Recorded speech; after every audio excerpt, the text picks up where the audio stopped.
And that's where Jesus goes next. We start to hear some lame excuses. Now, one of the popular mantras of our day and age is this, or so I've heard, and the mantra is this: FOMO, which, if you don't know, stands for the fear of missing out.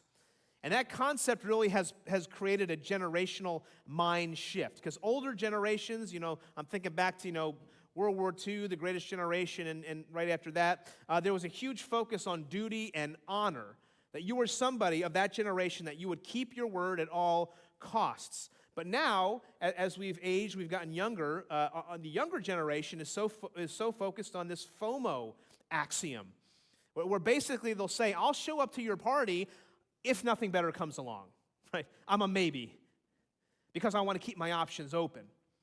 So if you're a FOMO generation, in a lot of ways, you're a maybe generation. Now, let me ask you a question, and maybe I'll get some audible groans here. Have you ever tried to prepare a party when 75% of your people are maybes? And you say, why would I even waste money on the invitation? Or how about this? Have you ever sent an Outlook calendar meeting invite to someone and they respond, tentative? Yeah, I wish they would just delete that. It's yes or no. Are you coming or not? No, you have to commit so others can plan, right? So the point of the parable is now becoming clear. Jesus is basically saying, don't be a maybe. Don't be a maybe. He's not calling maybe followers who are going to change their mind at the last minute. When he gives the invitation, it's yes or no. And so let's see where he goes next in verse 17. We read, and at the time for the banquet, he sent his servant to say to those who had been invited, come, everything's ready. But listen, they all alike began to make excuses. Now, don't raise your hand, but I want you to start thinking, am I an excuse maker? What's the best excuse you've come up with for not attending a party or some important event or whatever? And I'll give you a couple examples. Maybe you say, I'm not feeling well, so I can't come. I used that a lot in high school. That was a reason not to go to class. I'm swamped. I have a lot of work to do right now.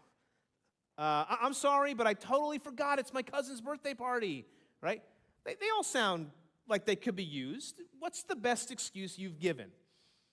Now, before I get into specific examples, I want you to notice this. It says they all alike began to make excuses. In other words, everybody's starting to cancel on the host at the last minute. Now, can you imagine, again, the amount of money that went into preparing this party?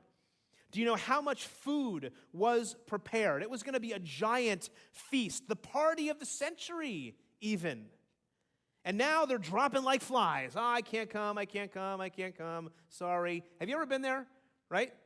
Now we start to hear excuses, and we hear three specific excuses. It's probably not exhaustive, but these are the examples that are given. Verse 18, the first said to him, I've bought a field, and I must go see it. Please have me excused. Now there's an excuse, I got to tell you. Now remember, this is an invitation to an amazing party. It's going to be the party of the century, and the first excuse has to do basically with business. This person says, I got a business affair to attend to. Anybody ever use that excuse? I got a meeting, I can't come, I'm working late.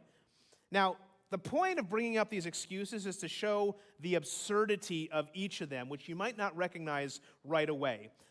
So buying a field, as an example. Buying a field may be the equivalent of buying a home, a house in today's language. And back then, they didn't have Zillow, they didn't have Realtor.com. So just imagine right now, you're going to buy a house that you live in without seeing the condition, the neighborhood, in New Jersey, the tax ramifications of it.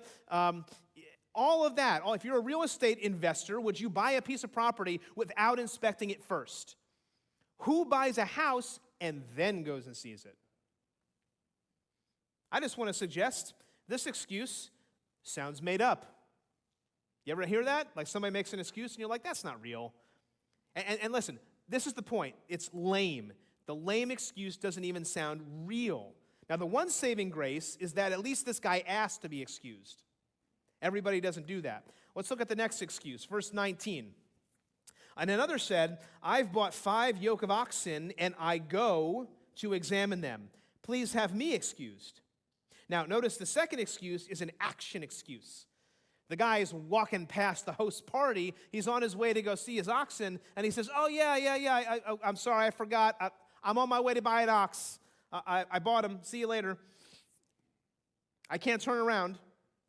Now, there's a natural question that is arising here, that if he already, like past tense, bought the oxen, what is the rush? Why can't he go see them tomorrow? And listen, I'll give you an illustration. It comes from commentator David Garland. He says this is like, it's like an excuse of, let's say you call your wife one day after work, and she spent, you had a really nice dinner plan. She spent hours and hours putting together a 5-course meal. Somehow you got the kids out of the house. Everything is ready, the flowers, the candles, all of that. It's all great. And you call her up, and you say, you know what, honey, I just bought a used car, and I'm on my way to the lot to find out what car I bought. Like, that's what this guy is saying. What are you going to hear on the other side of the phone? I'll say again, that sounds made up. It's an absurd excuse. And as we're going to see in a moment, that's the point. It's absurd. Let's look at the third example. Verse 20. And another said, I've married a wife, and therefore I cannot come. Now, I'll pause for a moment to see if you catch the implication here. And this guy doesn't even ask for an excuse. He just says, which may in fact be the rudest of all the excuses, because in ancient culture, if you're even hinting at honeymoon activities, this is extremely crude. It's really rude to do this. Now, that's not all the excuses that were likely offered, but I think they're systematically chosen by what Luke includes, because each one escalates in bad manners and absurdity. So the first one says, I bought a field, excuse me, which is kind of disappointing, because that will be some interesting dinner conversation, right? Oh, what field did you buy? How much, And the second person says, I'm on my way to get some animals. And then the third guy just says, I'm staying home, no excuse. Now, what is Jesus doing here?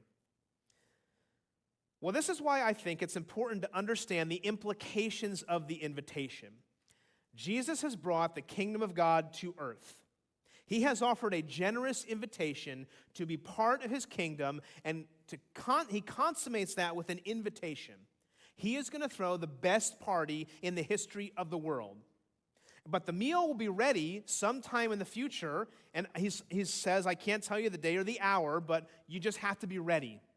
You just have to be ready. And this is what the parable teaches. When the time comes for the actual meal, all are invited, but only a few actually come. Instead, they offer lame excuses. Why? Well, they're preoccupied with the mundane elements of life. Business affairs, spontaneous midlife Christ purchases, family issues. And all of those things distract us from the invitation to the great banquet of the Lamb at the end of time. The invitation might not be effectual because some will have excluded themselves at their own choosing. Why? Well, I think they didn't understand what it meant to be a disciple in the first place. At the end of Luke 14, after the parable's done, Jesus reintroduces something he talked about before, and that's the cost of discipleship. What does he say? Starting on verse 25, if you skip down there. It says, Now great crowds accompanied him, and he turned and said to them, If anyone comes to me and does not hate his own father and mother and wife and children and brothers and sisters, yes, even his own life, he cannot be my disciple. Another hard word that Jesus brings. Whoever does not bear his own cross and come after me cannot be my disciple. So, therefore, any one of you who does not renounce all that he has cannot be my disciple. Now, this immediately follows the parable of the great banquet to drive the point home. And the point is this: stop making excuses. Instead, surrender all that you have to the king and his kingdom. What excuses are you making? Because the point is this: all these excuses are lame. Because to sit down at the table with Jesus and feast at his banquet is the greatest offer you could ever receive. Don't turn it down. Get ready. Now, before